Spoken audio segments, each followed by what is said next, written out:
ட்ரம்பின் Greenland மிரட்டல். அமெரிக்க அதிபர் Trump NATO நாடுகள் ஈரானை கட்டுப்படுத்த தவறினால் ஐரோப்பாவிடமிருந்து கிரீன்லாந்தை கைப்பற்றுவோம் என எச்சரித்துள்ளார். அமெரிக்காவின் பிடியை வலுப்படுத்தவும் ஐரோப்பிய நாடுகளை ஈரான் விவகாரத்தில் தங்களுக்கு ஆதரவாக செயல்பட வைக்கவும் இந்த மிரட்டலை அவர் விடுத்துள்ளார். இதற்கு பதிலடி கொடுக்கும் வகையில் ஈரான் ஒரு நகைச்சுவையான கருத்தை வெளியிட்டுள்ளது.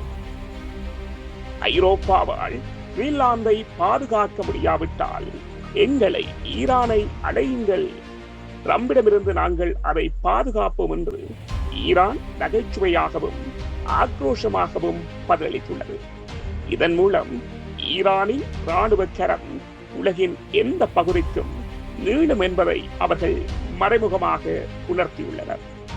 இந்த விவாதம் ஏற்கனவே கொதிப்பில் உள்ள ஐரோப்பிய நாடுகளை, குறிப்பாக டென்மார்க், கிரீன்லாந்து இவர்களது கட்டுப்பாட்டில் உள்ளது, மேலும் அதிர்ச்சிக்குள்ளாக்கியுள்ளது.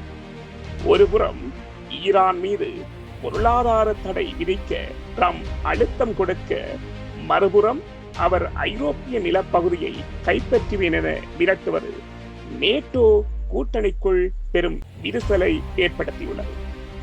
ஈரான் தனது ஏவுகணை திறனை நிரூபித்துள்ள சூழலில் அமெரிக்காவின் இந்த மிரட்டல் வெறும் வார்த்தை போராக மட்டுமா, அல்லது நேரடி இராணுவ நடவடிக்கைகளுக்கான முன்னறிவிப்பா என்ற கேள்வி உலக அரசியல் வட்டாரங்களில் தீவிர விவாதமாகியுள்ளது.